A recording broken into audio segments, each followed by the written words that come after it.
ಅದೊಂದು ಅಂದವಾದ ಊರು. ಆ ಊರಿನಲ್ಲಿ ಮಾಧವ ಸುಧಾ ಅನ್ನುವ ದಂಪತಿಯರು ಬಾಳ್ತಾ ಇದ್ರು. ಮಾಧವನ ತಂಗಿಯಾದ ಅರುಣಾ ಕೂಡ ಮಾಧವನ ಮನೆಯಲ್ಲೇ ವಾಸ ಮಾಡ್ತಿದ್ಲು. ಅವರ ತಂದೆ ತಾಯಿ ಅವರ ಚಿಕ್ಕ ವಯಸ್ಸಲ್ಲೇ ತೀರ್ಕೊಂಡಿದ್ರಿಂದ ಅರುಣಾ ಜವಾಬ್ದಾರಿನ ಮಾಧವ ತಗೊಂಡಿದ್ದ. ಅವನು ತುಂಬಾನೇ ಕಷ್ಟಪಟ್ಟು ಅವನ ಹೊಲದಲ್ಲಿ ಕೆಲಸ ಮಾಡ್ತಾ ಇದ್ದ. ತನ್ನ ಹೆಂಡತಿ ಸುಧಾ, ತಂಗಿ ಅರುಣಾ ಇಬ್ರನ್ನು ಕೂಡ ಅವನು ತುಂಬಾ ಚೆನ್ನಾಗಿ ನೋಡ್ಕೊಳ್ತಾ ಇದ್ದ. ಅರುಣಾಗೆ ಒಳ್ಳೆ ಸಂಬಂಧ ನೋಡಿ ಮದುವೆ ಮಾಡಿಡ್ಬೇಕು ಅಂತ ಮಾಧವ ಅಂದ್ಕೊಂಡ. ಅದಕ್ಕೋಸ್ಕರ ಅವನಿನ್ನೂ ಕಷ್ಟಪಟ್ಟು ದುಡಿತಾ ಇದ್ದ. ಅರುಣಾ, ನಾನು ಹೊಲಕ್ಕೆ ಹೋಗ್ತಾ ಇದ್ದೀನಿ, ಒಮ್ಮೆ ಹೊರಗಡೆ ಬಾಮ್ಮ. ಬರ್ತೀನಣ್ಣ. ನಿಲ್ಲಿರಿ, ಎಲ್ಲಿ ಅಷ್ಟು ಬೇಗ ಹೊರಡ್ತಾ ಇದ್ದೀರಾ? ಬರೀ ಕೈ ಬೀಸ್ಕೊಂಡು ಹೋಗ್ತೀರಲ್ವಾ? ನಿಮ್ಗೆ ಹೊಟ್ಟೆ ಹಸಿ ಅಲ್ವಾ? ಹೊಲದಲ್ಲಿ ಏನ್ ಊಟ ಮಾಡ್ತೀರಾ? ನಾನು ನಿಮ್ಗೋಸ್ಕರ ಬುತ್ತಿನ ರೆಡಿ ಮಾಡಿದೀನಿ, ತಗೊಂಡೋಗ್ರಿ. ಅತ್ತಿಗೆ, ಅಣ್ಣನಿಗೆ ಬೇಕಾಗಿದ್ನ ನೀವು ಮಾಡಿ ಕೊಡ್ತಾ ಇದ್ದೀರಲ್ವಾ, ಅದಕ್ಕೇನೆ ಅಣ್ಣ ಎಲ್ಲ ಮರ್ತೋಗೋದು. ಅಣ್ಣ, ನಿಮ್ ಜೊತೆ ಹೇಳಲಿಕ್ಕೆ ಮರ್ತೋಯ್ತು. ನೀವು ಹೊಲಕ್ಕೆ ಹೋದ್ಮೇಲೆ ನಾನು ಅತ್ತಿಗೆ ಸಂತೆಗೆ ಹೋಗಿ ನಮಗೇನೇನ್ ಬೇಕೋ ಅದನ್ನೆಲ್ಲ ತಗೊಂಡ್ಬರ್ತೀವಿ, ಒಪ್ಕೊಳ್ಳಿ ಅಣ್ಣ. ಯಾಕಮ್ಮ, ನೀವಿಬ್ರು ಮಾತ್ರ ಹೋಗೋದು? ನಾನು ಫ್ರೀ ಆಗಿರುವಾಗ ನಿಮ್ನ ಕರ್ಕೊಂಡೋಗ್ತೀನಿ. ಅಯ್ಯೋ ಅಣ್ಣ, ಹಾಗೆಲ್ಲ ಹೇಳ್ಬೇಡಣ್ಣ. ನನ್ನ ಫ್ರೆಂಡ್ಸ್ ಎಲ್ಲ ಸಂತೆಗೆ ಹೋಗಿ ಅವ್ರಿಗೆ ಬೇಕಾಗಿದ್ನ ತಗೊಂಡಿದ್ದಾರೆ, ನನಗೆ ತೋರಿಸಿ ಆಸೆ ಪಡಿಸ್ತಾ ಇದ್ದಾರೆ. ಅದ್ರಿಂದ ನಾವು ಸಂತೆಗೆ ಹೋಗ್ಲೇಬೇಕು. ಅತ್ತಿಗೆಗೆ ನಾನ್ ಜೊತೆಗಿರ್ತೀನಿ, ನನ್ ಜೊತೆಗೆ ಅತ್ತಿಗೆ ಇರ್ತಾರೆ. ನಾವಿಬ್ರು ಹುಷಾರಾಗಿ ಹೋಗಿ ಬರ್ತೀವಿ. ಪ್ಲೀಸ್ ಅಣ್ಣ, ಒಪ್ಕೊಳ್ಳಿ ಅಣ್ಣ. ಬೇಡ ಅಂತ ಮಾತ್ರ ಹೇಳ್ಬೇಡಿ, ಒಪ್ಕೊಳ್ಳಿ ಅಣ್ಣ. ಹಾಗಂತ ಹೇಳಿದ್ಲು. ಆದ್ರಿಂದ ಯೋಚನೆ ಮಾಡಕ್ ಶುರು ಮಾಡ್ದ ಮಾಧವ. ಸರಿ ಸರಿ, ನೋಡ್ಕೊಂಡು ಭದ್ರವಾಗಿ ಹೋಗಿ ಬನ್ನಿ. ತಗೊಳ್ಳಿ, ಹಣ ಇಟ್ಕೊಂಡು ನಿಮ್ಗೆ ಬೇಕಾಗಿದ್ನ ತಗೊಳ್ಳಿ. ನನ್ನ ಒಳ್ಳೆ ಅಣ್ಣ, ನಾನು ಹೇಳಿದ್ರೆ ಬೇಡ ಅಂತ ಹೇಳೋದಿಲ್ಲ. ಏನರುಣ, ನಿಮ್ಮ ಅಣ್ಣ ಮಾತ್ರ ಒಳ್ಳೆಯವರಾ? ಹಾಗಾದ್ರೆ ನಾನು ಒಳ್ಳೆಯವಳಲ್ವಾ? ಅಯ್ಯೋ ಅತ್ತಿಗೆ, ನಮ್ಮ ಅಣ್ಣನ್ಕಿಂತ ನೀವು ತುಂಬಾ ಒಳ್ಳೆಯವರು. ತಾಯಿ ಇಲ್ಲದ ಮಗಳು ನಾನು. ನನ್ನ ತಾಯಿಯಾಗೆ ನೋಡ್ಕೋತಾ ಇದ್ದೀರಾ. ನನಗೆ ಬೇಕಾಗಿದ್ನೆಲ್ಲ ನೀವು ಮಾಡಿಕೊಡ್ತೀರಾ. ನನ್ನ ಚಿನ್ನದಂತ ಅತ್ತಿಗೆ ನೀವು. ಓಹೋ, ಪರವಾಗಿಲ್ಲ. ನನ್ನ ನಾದ್ನಿ ದೊಡ್ಡ ದೊಡ್ಡ ಮಾತೆಲ್ಲ ಮಾತಾಡ್ತಾ ಇದ್ದಾಳೆ. ಅಂದ್ರೆ ಇವಳಿಗೆ ಮದುವೆ ಸಮಯ ಕೂಡ ಬಂದಾಗ್ಬಿಟ್ಟಿದೆ. ನನ್ನ ನಾದ್ನಿಗೆ ಮದುವೆ ಮಾಡ್ಬೇಕು. ಆದಷ್ಟು ಬೇಗ ನನಗೆ ಒಂದು ಒಳ್ಳೆ ತಮ್ಮನ ಹುಡ್ಕೊಂಡ್ ಬರ್ಬೇಕು. ಅದನ್ನು ಕೇಳಿ ಅರುಣಾ ನಾಚಿಕೆಯಿಂದ ತಲೆ ಬಗ್ಗದ್ಲು. ಅವರು ಸಂತೋಷವಾಗಿರೋದನ್ನ ನೋಡಿ ಮಾಧವ ಹೊಲ ಕೆಲ್ಸಕ್ಕೆ ಹೋದ. ಆಮೇಲೆ ಅರುಣಾ ಸುಧಾ ಇಬ್ರು ಕೂಡ ಏನೋ ತಗೊಳ್ಬೇಕು ಅಂತ ಅಂಗಡಿಗೆ ಹೋದ್ರು. ಹೀಗೆ ಆ ಊರಿನಲ್ಲಿ ಗೋಪಾಲ್ ಕುಟುಂಬದಲ್ಲಿ ಯಾವುದೇ ಕಷ್ಟನೂ ಇಲ್ಲದೆ ಅವರೆಲ್ಲರೂ ಸಂತೋಷವಾಗಿ ಬಾಳ್ತಾ ಇದ್ರು. ಹೀಗಿರುವಾಗ ಇದ್ದಕ್ಕಿದ್ದಂತೆ ಆ ಊರಿಗೆ ಬರಗಾಲ ಬಂತು. ಕುಡಿಯೋಕ್ಕೂ ಕೂಡ ನೀರಿಲ್ಲದೆ ಆ ಊರಿನವರು ಎಲ್ರು ಕೂಡ ತುಂಬಾನೇ ಕಷ್ಟ ಅನುಭವಿಸ್ತಾ ಇದ್ರು.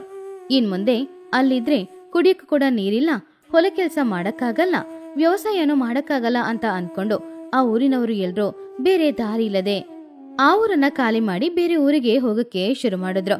ಹೀಗಿರುವಾಗ ಮಾಧವ ಕೂಡ ನೀರಿಲ್ದೆ ಬೆಳೆಗಳು ಬೆಳೆಯದೆ ಏನ್ ಮಾಡ್ದಂತ ಗೊತ್ತಿಲ್ಲದೆ ಕೂತ್ಕೊಂಡಿದ್ದ. ಅಚ್ಚ ಹಸಿರಿನಿಂದ ಕೂಡಿರುವ ನಮ್ಮ ಗ್ರಾಮಕ್ಕೆ ಎಂತ ಕಷ್ಟ ಬಂದ್ಬಿಡ್ತು. ಯಾರ ಕಣ್ಣು ತಟ್ಟುತ್ತೋ ಏನೋ, ನಮ್ಮ ಊರಿಗೆ ಅನಾವೃಷ್ಟಿ ಬಂದಿದೆ. ಊರೊಳಗೆ ಇರುವ ಕುಟುಂಬ ಎಲ್ಲ ತುಂಬಾನೇ ಕಷ್ಟಪಡ್ತಾ ಇದೆ. ಈ ಊರಲ್ಲಿ ಇರುವ ಜನರಿಗೆ ತಿನ್ಲಿಕ್ಕೆ ಕೂಡ ಏನೂ ಇಲ್ಲ. ಅನಾವೃಷ್ಟಿಯಿಂದ ಎಲ್ಲರೂ ಊರ್ ಬಿಟ್ಟು ಹೋಗ್ತಿದ್ದಾರೆ. ಹೌದತ್ತಿಗೆ, ಒಂದು ಕಾಲದಲ್ಲಿ ಈ ಊರ್ನ ನೋಡುವಾಗ ಎಷ್ಟೊಂದು ಸಂತೋಷ ಆಗ್ತಿತ್ತು. ಇವಾಗ ಇದು ನಮ್ಮ ಊರ ಅಂತ ಸಂದೇಹ ಬರ್ತಾ ಇದೆ. ಈ ಭೂಮಿ ಎಲ್ಲಾ ಕಡೆ ಹಚ್ಚ ಹಸಿರಿನಿಂದ ಕೂಡಿತ್ತು. ನೀರು ಅಲ್ಲಲ್ಲಿ ಹರಿದು ಹೋಗ್ತಾ ಇತ್ತು. ಆದ್ರೆ ಇವಾಗ ಒಂದು ಹನಿ ನೀರ್ ಕೂಡ ಇಲ್ಲ. ಇಲ್ಲಿಂದ ಎಲ್ಲಾದ್ರೂ ದೂರ ಹೋಗ್ಬಿಡ್ಬೇಕು ಅನ್ಸುತ್ತೆ. ಇದು ನನ್ನ ತಾಯಿ ಮನೆ. ತಾಯಿನ ಯಾರಾದ್ರೂ ಬಿಟ್ಟು ಬರ್ತಾರಾ? ಯಾವುದೇ ಕಾರಣಕ್ಕೂ ಈ ತಾಯಿನ ನಾನು ಬಿಟ್ಟು ಬರದೇ ಇಲ್ಲ. ಹಾಗೆ ಹೇಳಿದ್ರೆ ಹೇಗಿರಿ? ನಾವು ಮಾತ್ರ ಈ ಊರಲ್ಲಿ ಇದ್ದು ಹೇಗಿರಿ ಕಷ್ಟಪಡೋದು? ಇಲ್ಲಿ ಕುಡಿಲಿಕ್ಕೆ ಒಂದು ಹನಿ ನೀರ್ ಕೂಡ ಇಲ್ಲ. ಎಷ್ಟೊಂದು ಕಷ್ಟಪಡೋದು. ದಯವಿಟ್ಟು ಈ ಊರ್ನ ಬಿಟ್ಟು ಹೋಗೋಣ ರೀ. ಇಲ್ಲೇ ಇದ್ರೆ ಹಸಿವಲ್ಲೇ ಸಾಯ್ಬೇಕಾಗುತ್ತೆ. ತಪ್ಪು. ತಾಯಿ ರೀತಿ ಇರುವ ಈ ಊರನ್ನು ಬಿಟ್ಟು ನಾನ್ ಬರೋದಿಲ್ಲ ಅಂತ ಹೇಳಕ್ಕೆ ಇಲ್ಲಿ ಏನ್ರಿ ಇದೆ? ಬರಡಾಗಿರುವ ಈ ಊರು, ನೀರೇ ಇಲ್ಲದ ನದಿ, ಬತ್ತಿ ಹೋಗಿರುವ ಬಾವಿ, ಇದನ್ನ ಬಿಟ್ರೆ ಏನಿದೆ? ಆವಾಗ ಅರುಣಾಳಿಗೆ ಒಂದು ಒಳ್ಳೆ ಯೋಚನೆನೂ ಬಂತು. ಅರುಣಾ ಅವ್ರ ಹತ್ರ ಈ ರೀತಿ ಹೇಳಿದ್ಲು. ಅಣ್ಣ, ಈ ಭೂಮಿ ಬಗ್ಗೆ ಕೇಳ್ತಾ ಇರುವಾಗ ಚಿಕ್ಕ ವಯಸ್ಸಿನ ವಿಷಯ ನನಗೆ ಜ್ಞಾಪಕಕ್ಕೆ ಬರ್ತಿದೆ. ಚಿಕ್ಕ ವಯಸ್ಸಲ್ಲಿ ನಮ್ಮ ಅಜ್ಜಿ ಈ ಊರಿನ ಬಗ್ಗೆ ಕತೆಗಳನ್ನ ಹೇಳ್ತಾ ಇದ್ರು. ನಿಮಗೆ ಯೋಚನೆ ಇದೆಯಾ? ಅಜ್ಜಿ ಹೇಳಿದ್ದು ಕೆಲವು ವಿಚಾರ ನನಗೆ ಚೆನ್ನಾಗಿ ಯೋಚನೆ ಇದೆ ಅಣ್ಣ. ಈ ಭೂಮಿಯ ಅಡಿಯಲ್ಲಿ ಅಂತರ್ಜಲದಲ್ಲಿ ನೀರಿದೆ ಅಂತ ಹೇಳಿದ್ರು. ಒಂದು ಕಾಲ ಅಲ್ಲ ಒಂದು ಕಾಲದಲ್ಲಿ ಅದು ನಮಗೆ ಉಪಯೋಗಕ್ಕೆ ಬರುತ್ತೆ ಅಂತ ಕೂಡ ಹೇಳಿದ್ರಣ್ಣ. ನನಗೆ ಚೆನ್ನಾಗಿ ಯೋಚನೆ ಇದೆ ಅಣ್ಣ. ಸ್ವಲ್ಪ ನೀರಿರುವ ಜಾಗದಲ್ಲಿ ನಾವು ಹಳ್ಳವನ್ನು ತೋಡಿದ್ರೆ ಖಂಡಿತವಾಗಿ ಅಲ್ಲಿ ನೀರ್ ಸಿಗುತ್ತೆ ಅಂತ ನನ್ ಮನ್ಸು ಕೂಡ ಹೇಳ್ತಾ ಇದೆ. ಬರದಿಂದ ನಮ್ನ ನಾವು ಕಾಪಾಡ್ಕೋಬೋದಲ್ವಾ? ಏನ್ ಅರುಣ, ಯಾವಾಗ್ಲೂ ನಿಮ್ಮ ಅಜ್ಜಿ ಚಿಕ್ಕ ವಯಸ್ಸಲ್ಲಿ ಹೇಳಿರುವ ಕತೆಗಳನ್ನ ಇಟ್ಕೊಂಡು ಅದು ಹಾಗೇನೇ ನಡೆಯುತ್ತೆ ಅಂತ ನೀನು ಆಲೋಚನೆ ಮಾಡಿದ್ರೆ ಅದು ತಪ್ಪಲ್ವಾ? ಕಷ್ಟಪಟ್ಟು ನಾವು ಹಳ್ಳವನ್ನು ತೋಡಿ ಅಡಿಯಲ್ಲಿ ನೀರ್ ಸಿಗದಿದ್ರೆ ನಾವು ಮಾಡಿದೆಲ್ಲ ವ್ಯರ್ಥತಾನೆ. ಇವಾಗ ಅದೆಲ್ಲ ಯಾಕೆ? ನಾವು ಈ ಊರ್ ಬಿಟ್ಟು ಹೊರಟು ಹೋಗೋಣ. ಇಲ್ಲ ಇಲ್ಲ, ನಾನು ಈ ಊರ್ ಬಿಟ್ಟು ಬರೋದಿಲ್ಲ. ಒಂದು ವೇಳೆ ಅರುಣ ಹೇಳಿದು ನಿಜನೇ ಆಗಿದ್ರೆ ನಾವು ಹಳ್ಳವನ್ನು ತೆಗೆದು ನೋಡೋಣ. ಅಲ್ಲಿ ನೀರ್ ಬಂದ್ರೆ ನಮಗೂ ಕೂಡ ಒಳ್ಳೇದು ತಾನೆ. ಇದ್ರಿಂದ ಈ ಊರಲ್ಲಿ ಎಲ್ಲರೂ ಇಲ್ಲೇ ಉಳ್ಕೋಬೋದಲ್ವಾ? ಸರಿ, ಹಾಗಾದ್ರೆ ನೀವು ಹೇಳುವ ಹಾಗೇನೆ ಮಾಡಿ.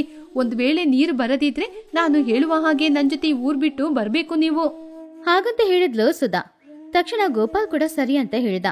ಆಮೇಲೆ ಅವ್ರ 3 ಜನನು ಅವ್ರ ಊರಿನಲ್ಲಿರುವ ನದಿಯಲ್ಲಿ ಹೋಗಿ ಮರಳನ್ನ ಎತ್ತಕ್ಕೆ ಶುರು ಮಾಡಿದ್ರು. ಹಾಗೆ ಕೆಲ್ಸ ಮಾಡ್ತಾ ಮಾಡ್ತಾ 2 ತಿಂಗಳು ಹೋಯ್ತು. ಆದ್ರೆ ಸ್ವಲ್ಪ ಕೂಡ ನೀರು ಬರುವ ಸೂಚನೆ ಕಾಣಿಸ್ತಾ ಇರ್ಲಿಲ್ಲ. ಊರಿನವರು ಅವ್ರು ಮಾಡಿದನ್ನ ನೋಡಿ ಈ ರೀತಿ ಹೇಳಿದ್ರು. ಏನ್ ಮಾಧವ, ಈ ಊರಲ್ಲಿ ಬರಕಾಲ ಬಂದಿದೆ. ನೀನೇನಂದ್ರೆ ಬಾವಿ ತೋಡ್ತಾ ಇದ್ದೀಯ. ಅಲ್ಲಿ ಖಂಡಿತ ನೀರ್ ಸಿಗುತ್ತಾ? ಯಾಕಪ್ಪ ಸುಮ್ನೆ ವ್ಯರ್ಥ? ಹೌದೌದು, ಇದೆಲ್ಲ ಬೇಡದಿರುವ ಕೆಲಸ. ಇನ್ನು 4 ದಿನದಲ್ಲಿ ಈ ಊರಿನ ಜನರೆಲ್ಲ ಈ ಊರನ್ನು ಬಿಟ್ಟು ಹೋಗ್ತಾ ಇದ್ದಾರಂತೆ. ಅವ್ರ ಜೊತೆ ನಾನು ಕೂಡ ಹೋಗ್ತಾ ಇದ್ದೀನಿ. ನೀನು ಅಷ್ಟೇ. ಸುಮ್ನೆ ಇಲ್ಲಿದ್ದು ಕಾಲ ಕಳೆಯುವುದಕ್ಕೆ ಮುಂಚೆ ಜೀವವನ್ನು ಕಾಪಾಡಿಕೊಳ್ಳಲು ಬೇರೆ ಊರಿಗೆ ಹೊರಟು ಹೋಗು. ಯಾಕೆ ಎಲ್ಲರೂ ಈ ರೀತಿ ತೀರ್ಮಾನವನ್ನು ತೆಗೆದುಕೊಂಡಿದ್ದೀರಾ? ಕೊನೆ ಸಲ ನನ್ನ ಜೊತೆ ಬನ್ನಿ. ನಾವೆಲ್ಲರೂ ಸೇರಿ ಇಲ್ಲಿ ಹಳ್ಳವನ್ನು ತೋಡಿ ನೋಡೋಣ. ಒಂದು ವೇಳೆ ನೀರಿದ್ರೆ ಎಲ್ಲರಿಗೂ ಕೂಡ ಉಪಯೋಗ ಆಗುತ್ತೆ. ಹಾಗೆ ಇಲ್ಲದಿದ್ರೆ ಮೇಲೆ ಬೇರೆ ನೋಡೋಣ. ಮೊದಲು ಬನ್ನಿ, ಎಲ್ಲರೂ ಒಟ್ಟಿಗೆ ಪ್ರಯತ್ನ ಮಾಡಿ ನೋಡೋಣ. ಹಾಗಂತ ಮಾಧವ ಸುಧಾ ಇಬ್ರು ಹೇಳಿದ್ರು. ನಮಗೆ ಸ್ವಲ್ಪ ಸಹಾಯ ಮಾಡಿ ಅಂತಾನೂ ಕೇಳಿದ್ರು. ಅದನ್ನು ಕೇಳಿ ಊರಿನವರು ಸರಿ, ಇವರಿಗೆ ಸ್ವಲ್ಪ ಸಹಾಯ ಮಾಡೋಣ ಅಂತ ಅನ್ಕೊಂಡ್ರು.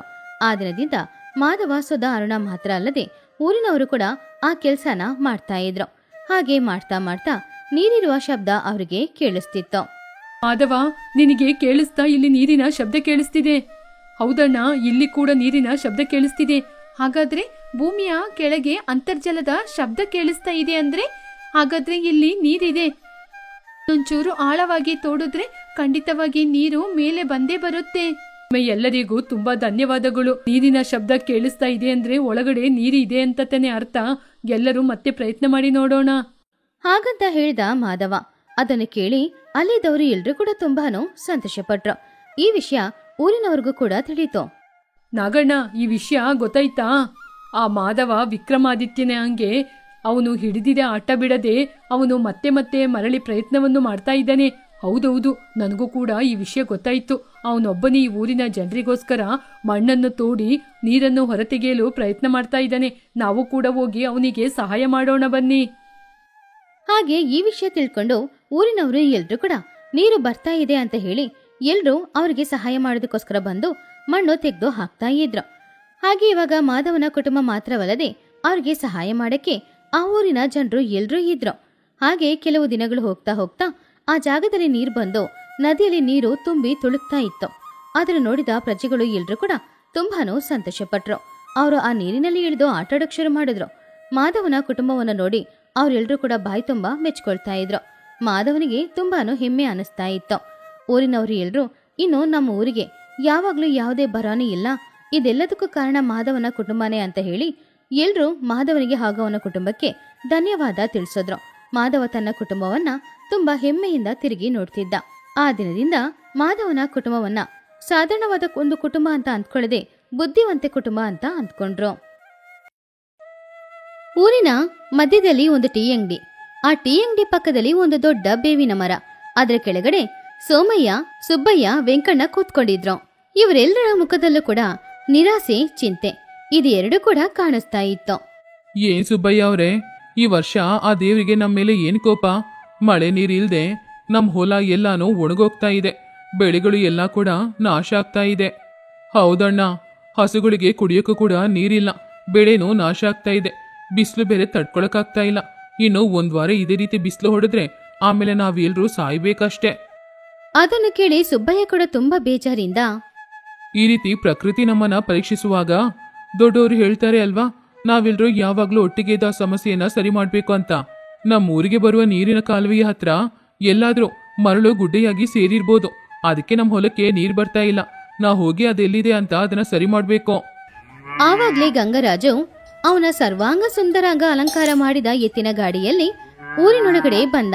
ಅವನು ಆ ಬೇವಿನ ಮರದ ಮುಂದ್ಗಡೆ ಗಾಡಿನ ನಿಲ್ಸಿ ತುಂಬಾನು ಅಹಂಕಾರ ದೃಷ್ಟಿಯಿಂದ ಬೇವಿನ ಮರದ ಕೆಳಗಡೆ ಕೂತ್ಕೊಂಡು ಬೇಜಾರ್ ಮಾಡ್ಕೊಳ್ತಾ ಇದ್ದ ಎಲ್ಲರನ್ನ ನೋಡ್ದ. ಏನಪ್ಪಾ ಎಲ್ರು ಕೂತ್ಕೊಂಡು ಕತೆ ಮಾತಾಡ್ತಾ ಇದ್ದೀರಾ? ಬೆಳೆ ನಾಶ ಆಗ್ತಾ ಇದೆ ಅಂತ ಅಳ್ತಾ ಇದ್ದೀರಾ? ಹೌದು ಗಂಗರಾಜ್ ಅವ್ರೆ, ಅದ್ರ ಬಗ್ಗೆ ಮಾತಾಡ್ತಾ ಇದ್ದೀವಿ. ಈ ವರ್ಷ ನಮ್ಮ ಪರಿಸ್ಥಿತಿ ಏನಾಗುತ್ತೋ ಏನೋ ಗೊತ್ತಿಲ್ಲ. ಕಷ್ಟ ಅನ್ನೋದು ನಿಮ್ಮಂತ ಮುಟ್ಟಾಡ್ರಿಗೆ ಬರುತ್ತೆ, ನನ್ನಂತ ಬುದ್ಧಿವಂತರಿಗೆ ಬರಲ್ಲ. ನೀವು ನೀರಿಗೋಸ್ಕರ ಯಾವಾಗ್ಲೂ ಆಕಾಶನ ನೋಡ್ಕೊಂಡಿರ್ತೀರಾ. ನಾನು ನನ್ನ ಬುದ್ಧಿವಂತಿಕೆಯಿಂದ ಎಲ್ಲಾನು ಸರಿ ಮಾಡಿ ಕೂತ್ಕೊಂಡಿದ್ದೀನಿ. ನನ್ನ ಹೊಲದ ಹತ್ತಿರ ಇರುವ ಹಳೆ ಬಾವಿನ ಆಳವಾಗಿ ತೋಡಿದ್ದೀನಿ. ಅದರಲ್ಲಿ ನೀರು ಸ್ವಲ್ಪನೂ ಕಡಿಮೆ ಆಗ್ತಿಲ್ಲ. ನನ್ನ ಹೊಲನ ನೋಡಿದ್ರ ಹೇಗೆ ಹಚ್ಚ ಹಸಿರಾಗಿದೆ ಅಂತ. ಬಾವಿ ತೋಡಕ್ಕೆ ಸುಮಾರು ಹಣ ಖರ್ಚಾಗುತ್ತೆ ಗಂಗರಾಜ್ ಅವರೇ, ನಮ್ಮ ಹತ್ರ ಅಷ್ಟು ಹಣ ಎಲ್ಲಿದೆ? ಅದನ್ನ ಕೇಳಿ ಗಂಗರಾಜು ನಗುತ್ತಾ, ಅದಕ್ಕೆ ನಾನು ಈ ರೀತಿ ಇದ್ದೀನಿ, ನೀವೆಲ್ರೂ ಈ ರೀತಿ ಇದ್ದೀರಾ. ಸಂಪಾದನೆ ಮಾಡೋಕ್ಕೋ ಸಂಪಾದನೆ ಮಾಡಿದನ್ನ ಕೂಡಿಡಕ್ಕೋ ಬುದ್ಧಿವಂತಿಕೆ ಇರಬೇಕು. ಅಂತ ಬುದ್ಧಿವಂತಿಕೆ ನನ್ನ ಹತ್ರ ಇದೆ. ಎಷ್ಟೋ ಆಲೋಚನೆ ಮಾಡಿ ಕೆಲಸ ಮಾಡಿದ್ದೀನಿ. ಇವಾಗ ನನಗೆ ಯಾವುದೇ ಕಷ್ಟನೂ ಇಲ್ಲ, ಯಾರ ಸಹಾಯನೂ ನನಗೆ ಬೇಕಿಲ್ಲ. ನನ್ನ ಬೆಳೆ ನನ್ನ ಕೈಗೆ ಸಿಗುತ್ತೆ. ಆವಾಗ ಸುಬ್ಬಯ್ಯ ಶಾಂತದಿಂದ, ನಿನ್ ಬೆಳೆ ಚೆನ್ನಾಗಿರೋದು ಒಳ್ಳೆ ವಿಷಯನೇ ಗಂಗರಾಜು, ಆದ್ರೆ ಊರಿನವರು ನಾವ್ಯಾರು ಸಂತೋಷವಾಗಿಲ್ವೇ? ಕಾಲುವೆಯಲ್ಲಿ ಮರಳು ಸೇರಿದೆ ಅಂತ ಅನಿಸ್ತಾ ಇದೆ, ಅದನ್ನ ತೆಗಿಬೇಕು. ನೀನ್ ಕೂಡ ಜೊತೆಗೆ ಬಂದ್ರೆ ಆ ಕೆಲಸ ಸ್ವಲ್ಪ ಬೇಗನೆ ಮುಗಿಯುತ್ತೆ. ಹಾಗೇನೆ ನಿನ್ ಗಾಡಿಯಲ್ಲಿ ಆ ಮರಳು ತಗೊಂಡ್ ಬರೋಕ್ಕೂ ಉಪಯೋಗ ಆಗುತ್ತೆ. ಆವಾಗ ಗಂಗರಾಜು ಅದನ್ನು ಕೇಳಿ ಅಹಂಕಾರದಿಂದ, ಓಹೋ ಇದಾ ವಿಷಯ? ಅಂದ್ರೆ ನನ್ನ ಸಹಾಯಕ್ಕೋಸ್ಕರ ಎಲ್ರೂ ಕಾಯ್ತಾ ಇದ್ದೀರಾ. ನನ್ ಬಾವಿಯಲ್ಲಿ ಚೆನ್ನಾಗಿ ನೀರಿರುವಾಗ ಆ ಕಾಲುವೆ ನೀರು ನನಗೆ ಹಾಕ್ಬೇಕೋ? ನಿಮ್ಮ ಕಷ್ಟಕ್ಕೋಸ್ಕರ ನಾನ್ಯಾಕೆ ಕಷ್ಟಪಡ್ಬೇಕೋ? ನನ್ನ ಎತ್ತಿನ ಗಾಡಿನ ನಾನ್ಯಾಕೆ ನಿಮಗ್ ಕೊಡ್ಬೇಕೋ? ನಿಮ್ಮಿಂದ ಏನಾಗುತ್ತೋ ಮಾಡ್ಕೊಳ್ಳಿ, ನನ್ನ ಹತ್ರ ಮಾತ್ರ ಸಹಾಯ ಕೇಳ್ಬೇಡಿ. ನನ್ನ ಬುದ್ಧಿನೇ ನನಗೆ ದೈವ. ಹಾಗಂತ ಅಹಂಕಾರದಿಂದ ಹೇಳಿ ಅವನ ಎತ್ತಿನ ಗಾಡಿಯಲ್ಲಿ ಅವನ ಅಲ್ಲಿಂದ ಹೋಗ್ಬಿಟ್ಟ. ಅವನು ಮಾತಾಡಿದನ್ನ ನೋಡಿ ರೈತರು ಎಲ್ರು ಕೂಡ ತುಂಬಾನು ಬೇಜಾರ್ ಮಾಡ್ಕೊಂಡ್ರು. ನೋಡಿದ್ರ ಸುಬ್ಬಯ್ಯ ಅವ್ರೆ, ಅವನಿಗೆ ಎಷ್ಟು ಅಹಂಕಾರ. ಅವನ್ ಹೊಲ ಚೆನ್ನಾಗಿದೆ ಅಂತ ನಮ್ಮನ್ನೆಲ್ಲ ನೋಡಿ ಹೇಗೆ ಅಹಂಕಾರದಿಂದ ಮಾತಾಡ್ಬಿಟ್ಟು ಹೋಗ್ತಾ ಇದ್ದಾನೆ. ಗರ್ವ ಒಬ್ಬ ಮನುಷ್ಯನ ದೃಷ್ಟಿನ ಬದಲಾಯಿಸುತ್ತೆ. ಅದೇ ಗರ್ವ ಒಂದಿನ ಅವನಿಗೆ ಪಾಠನೂ ಕಲ್ಸ್ಕೊಡುತ್ತೆ. ಸರಿ ಬನ್ನಿ, ನಮ್ ಕೆಲ್ಸನ ನಾವೇ ನೋಡ್ಕೊಳ್ಬೇಕೋ, ಇಲ್ಲಿಂದ ಹೊರಡೋಣ.